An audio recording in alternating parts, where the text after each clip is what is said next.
Hi, എല്ലാവർക്കും നമസ്കാരം. നമ്മുടെ പുതിയൊരു വീഡിയോയിലേക്ക് സ്വാഗതം. ഇന്ന് നമ്മൾ ഇതിന് ഓമക്ക, പപ്പായ, കപ്പക്ക എന്നൊക്കെ പറയും.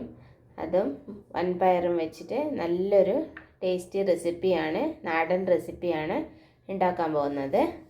നമ്മുടെ ചാനൽ പുതുതായിട്ട് ആരും കാണുന്നുണ്ടെങ്കിൽ ഒന്ന് സബ്സ്ക്രൈബ് ചെയ്ത് ലൈക്ക് ചെയ്ത് സപ്പോർട്ട് ചെയ്യണേ. നമ്മൾ വെറൈറ്റി ആയ റെസിപ്പീസിൻ്റെ വീഡിയോസൊക്കെ ഇട്ടിട്ടുണ്ട്, ഒന്ന് പോയി കണ്ടു നോക്കണം കേട്ടോ. വീഡിയോ ഇഷ്ടപ്പെട്ടിട്ടുണ്ടെങ്കിൽ നിങ്ങളുടെ ഫ്രണ്ട്സിനും റിലേറ്റീവ്സിനൊക്കെ ഒന്ന് ഷെയർ ചെയ്ത് കൊടുക്കണേ. ഇനി നമുക്കിതെങ്ങനെ ഉണ്ടാക്കുമെന്ന് ഒന്ന് നമുക്ക് കണ്ടു നോക്കാം.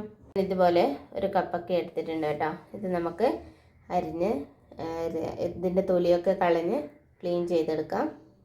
വൻപയർ ഞാൻ ഒരു 5 മണിക്കൂർ കുതിർത്ത് വെച്ചതാണ്. അത്ര സമയമൊന്നും വേണ്ട, 2 മണിക്കൂർ മതി കേട്ടോ. രാവിലെ ഉണ്ടാക്കുന്നുണ്ടെങ്കിൽ രാത്രി വെള്ളത്തിലിട്ട് വെച്ചാൽ മതി കേട്ടോ. നല്ലപോലെ കുതിർന്ന് വന്നിട്ടുണ്ട്. ഒരു കുക്കർ എടുത്തിട്ടുണ്ട്. ഇനി നമുക്കിത് വൻപയർ കഴുകിയിട്ട് അതിലേക്ക് ചേർത്ത് കൊടുക്കാം. ഇനി നമുക്കതിലേക്ക് ഞാനൊരു ചെറിയ സവാളയാണ് എടുത്തത്. അത് നമുക്ക് അരിഞ്ഞത് ചേർത്ത് കൊടുക്കാം. പിന്നെ ഒരു കഷ്ണമാക്കിയിട്ട് ഈ ഒരു മൊത്തം സവാള എടുക്കണം കേട്ടോ. ഇത് ചോറിൻ്റെ കൂടെയും ചപ്പാത്തിയുടെ കൂടെയും ദോശയുടെ കൂടെയൊക്കെ കഴിക്കാൻ പറ്റുന്ന നല്ലൊരു കറിയാണ് കേട്ടോ. ഇത് ഒരു പച്ചമുളകും കൂടെ ചേർത്ത് കൊടുക്കാം. നമുക്ക് നടുവിൽ ഇങ്ങനെ മുറിച്ചിട്ട് കൊടുക്കുക ചെയ്ത് കേട്ടോ.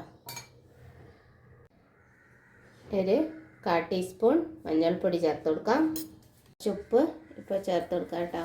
ഇനി നമുക്ക് പപ്പായയുടെ കൂടെ തന്നെ ഉപ്പ് വേറെ ഇട്ട് കൊടുക്കുന്നുണ്ട്. അപ്പം കുറച്ച് നമുക്കിതിലേക്ക് ചേർത്ത് കൊടുക്കാം.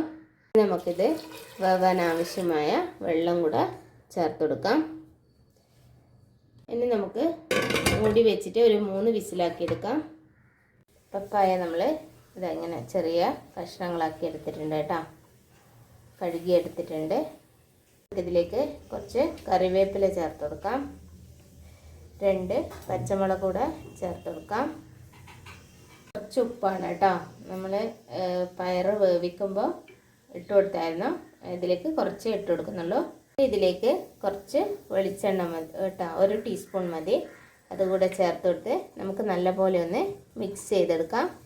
ഇങ്ങനെ ചെയ്ത് നോക്കുമ്പോൾ നല്ലൊരു ടേസ്റ്റാണ് കേട്ടോ.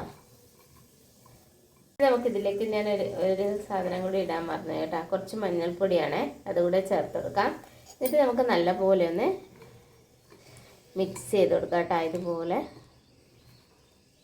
ഞാനിതുപോലെ നല്ലതായിട്ട് മിക്സ് ചെയ്തെടുത്തിട്ടുണ്ട്. നമ്മുടെ വൻപയറൊക്കെ നല്ലപോലെ വെന്ത് വന്നിട്ടുണ്ട് കേട്ടോ.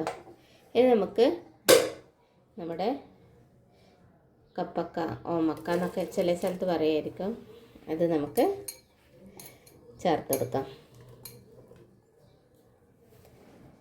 ഇതിൽ ഓൾറെഡി വെള്ളമുണ്ട് കേട്ടോ. ഇനി നമുക്ക് വേറെ തന്നെ വെള്ളം ആഡ് ചെയ്യേണ്ട ആവശ്യമൊന്നുമില്ല. ഞാനിത് 1 വിസിൽ മതി കേട്ടോ. പെട്ടെന്ന് നമുക്ക് കപ്പക്ക വെന്ത് കിട്ടും. ഒരു മിക്സി ജാർ എടുത്തിട്ടുണ്ട്. അതിലേക്ക് ഞാൻ കുറച്ച് തേങ്ങ ചേർത്ത് കൊടുക്കുന്നുണ്ട്. അതിലേക്ക് കുറച്ച് കറിവേപ്പിലയാണ് ചേർത്ത് കൊടുക്കുന്നത്.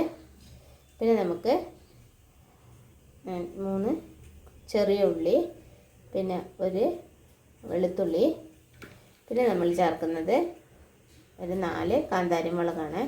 ഇതെല്ലാം ചേർത്തിട്ട് നമുക്കൊന്ന് ചതച്ചെടുത്താൽ മതി കേട്ടോ. അരക്കേണ്ട ആവശ്യമില്ല, ചതച്ചെടുത്താൽ മതി. ഇതുപോലെ ജസ്റ്റ് ഒന്ന് ചതച്ചെടുത്താൽ മതി കേട്ടോ. ഇവിടെ കപ്പക്കയും വൻപയറൊക്കെ നല്ലപോലെ വെന്ത് വന്നിട്ടുണ്ട് കേട്ടോ.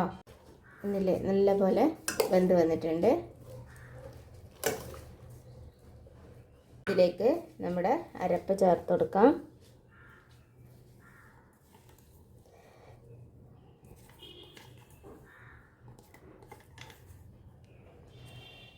കുറച്ച് ജാറ് കഴുകിയ വെള്ളം കൂടെ ചേർത്ത് കൊടുക്കുന്നുണ്ട്.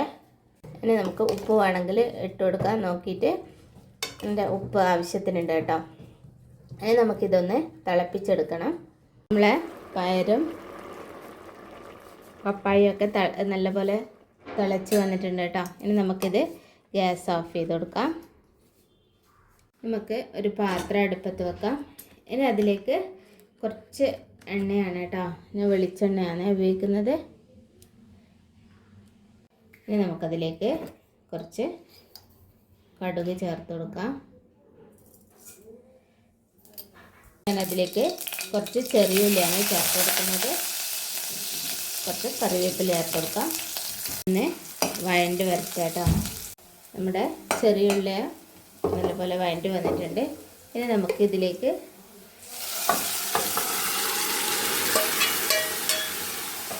നമ്മുടെ കറി ചേർത്ത് കൊടുക്കാം. ഇതൊന്ന് മിക്സ് ചെയ്യാം. ഇത് വെള്ളം കൂടുതൽ വേണ്ടവർക്ക് കുറച്ചും കൂടെ വെള്ളം ചേർത്ത് കൊടുക്കാം കേട്ടോ. തിളപ്പിച്ചെടുത്താൽ മതി കേട്ടോ. ഇനി നമുക്കിത് ഗ്യാസ് ഓഫ് ചെയ്ത് കൊടുക്കാം. ഇത് നമുക്കൊരു സെർവിങ് ബൗളിലേക്ക് മാറ്റി കൊടുക്കാം. നമ്മളിതൊരു സെർവിങ് ബൗളിലേക്ക് മാറ്റുന്നുണ്ട് കേട്ടോ. ചോറിൻ്റെ കൂടെ കഴിക്കാനും ചപ്പാത്തിയുടെ കൂടെ കഴിക്കാനും ദോശയുടെ കൂടെയൊക്കെ കഴിക്കാനും നല്ല സൈഡ് ഡിഷായിട്ട് നമുക്ക് ചോറിൻ്റെ കൂടെ കഴിക്കാൻ തന്നെ നല്ല ടേസ്റ്റാണ് കേട്ടോ. എല്ലാവരും ഒന്ന് ട്രൈ ചെയ്ത് നോക്കണം കേട്ടോ. സെർവിങ് ബൗളിലെല്ലാം മാറ്റിയിട്ടുണ്ട് കേട്ടോ. ഇനി പുതിയൊരു വീഡിയോ ആയിട്ട് കാണുന്നവരേക്കും ബൈ. Thanks for watching.